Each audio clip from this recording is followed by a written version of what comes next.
All right, Goodwill's got a funny one for us tonight. It's labeled as vintage Gibson electric guitar parts of repair. People have already bid it up to $150. Let's see what we're working with here.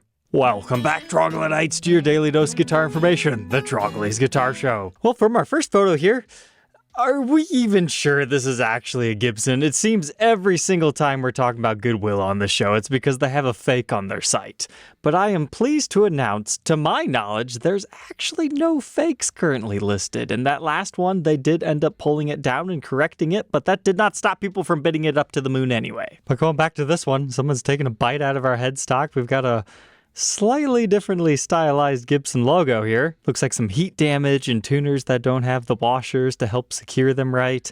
And then, very unique truss rod on that one. But the next photo explains all. Ah, no, not another Gibson Sonex. You know, everybody's favorite super budget model from the 80s with the phenolic bodies.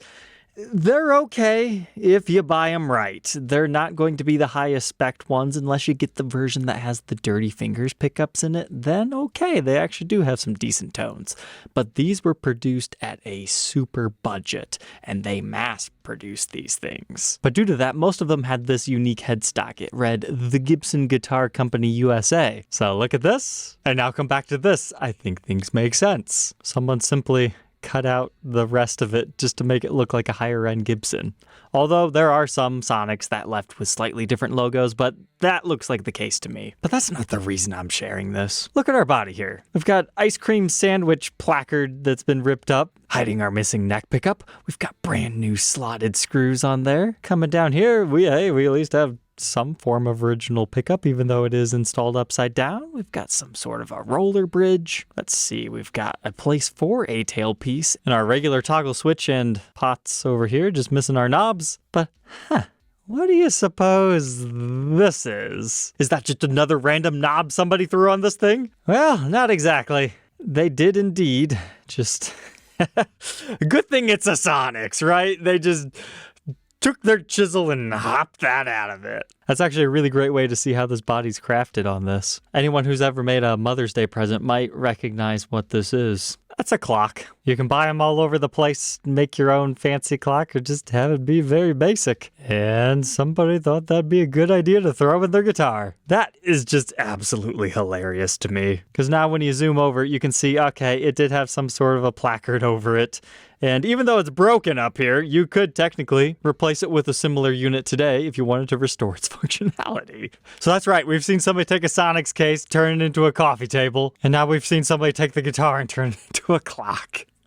Oh man, what a perfect match made in heaven. But that's not all tonight. Check out what somebody donated. It's already bid up to $2,000. It's an original 70s BC Rich Seagull. If you want to learn more about this model, we actually just very recently documented one because a viewer of the show wanted to send it in to be cleaned. And I learned so much about these. And in general, it wasn't my favorite guitar in the world, but they are the very first solid body electric guitar that the BC Rich Company made. And then that followed so many other cool, crazy designs. So definitely check this episode out if you happen to have missed it. These aren't crazily expensive, but they're generally in that $2,500 to $4,000-ish range, depending on finish, condition, things like that. I think we paid somewhere around $3,000 for the one that we documented, but check this one out. Let me adjust the brightness for you. It's this cherry sunburst-like finish. When I was researching that model, I don't think I came across that, but sure enough, it's even there on the back. I think that looks pretty snazzy. But just like that other one, looks like we've got the Guild pickups and our Butterbean Grover Imperial tuners with a very similar style serial number. I was gonna say, that looks like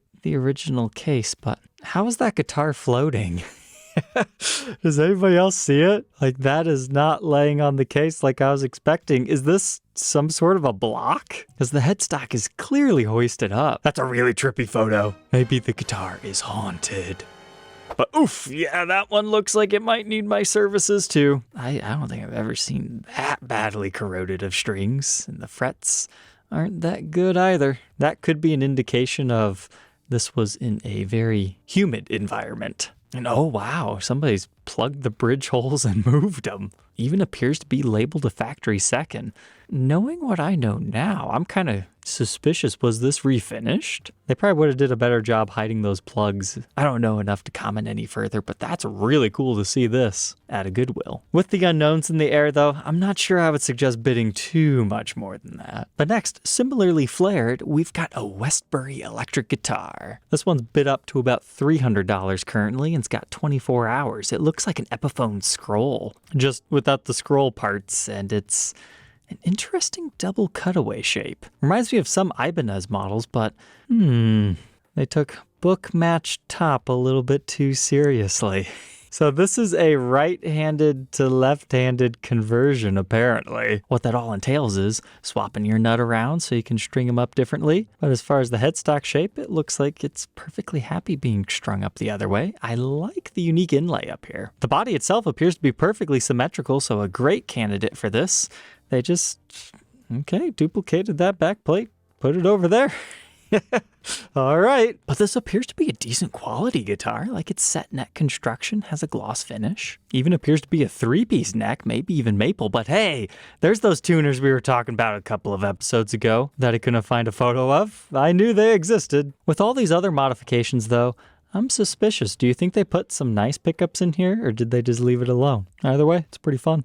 Next, I spotted a J guitar. I know this brand mainly for their Shark guitar, so to see a Les Paul copy appears to be set neck. Sure, the horn's a little bit lame, and you can just tell this body's not quite the right thickness, but it looks quite beautiful for the price. But it seems to have a pretty substantial hardshell case right beside it. But the other reason why I wanted to point this one out is it's got the Epiphone Sheraton inlays. That's pretty cool. So you got the abalone in the center and a mother of pearl on the outside.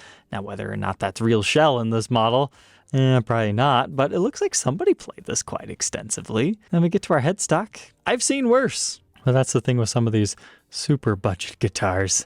A lot of times they look better in photos than they actually feel to play. Always fun to find a Vee Wee. These things pop up for sale quite often, but it never ceases to amaze me. These things consistently sell for at least $100 because there's a really cool novelty to them. This one will be long gone by the time you see this episode. The Zakk Wylde Vee Wee is definitely my favorite though. The Les Paul version is called a Pee Wee, and I did a series, oh my goodness, 7 years ago. It's still sitting with all that stuff on it too. Most of it. Here was a Washburn Series X. Two things I found amusing about this one. The idea of a student driver sticker on your guitar is just kind of hilarious, but it looks so cheap and basic, not the highest quality. But someone, unless that's a very convincing relic job, has played the bejesus out of that thing. So maybe there's more that meets the eye on that. Although it appears you might need some help with the electronics on it currently. They also have a Squier Telecaster. I wanted to take a closer look at that sticker. Does anybody else see a unicorn doing like a focus blast? Just I'm not sure what kind of sports team that is, but it's a nice blue telly. Although you can definitely tell just looking at that fretboard, probably not the most comfortable to play. Oh my goodness, what have they done here? Frankenstein with Mad Cyan. Maybe I wasn't that far off on that. This whole silver tone caught my attention, mainly because count the strings. 1, 2, 3, 4. It's an old tenor guitar. You don't see these things pop up every day, but if you want to seriously play that one, looks like you're gonna need some help on those frets. But I wonder, do tenor guitars need neck resets as often as the full 6 strings? Because in theory, they have a lot less tension on their neck. And now we've got this Ovation. Sure, it's a cool green guitar, but look at this photo. Who's getting fancy over at Goodwill having this mannequin body?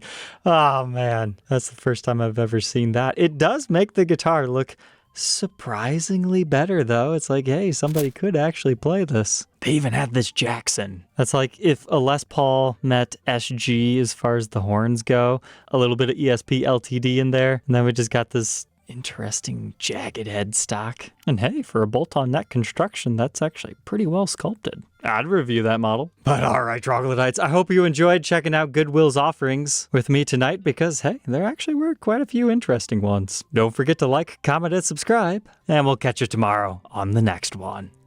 Take care.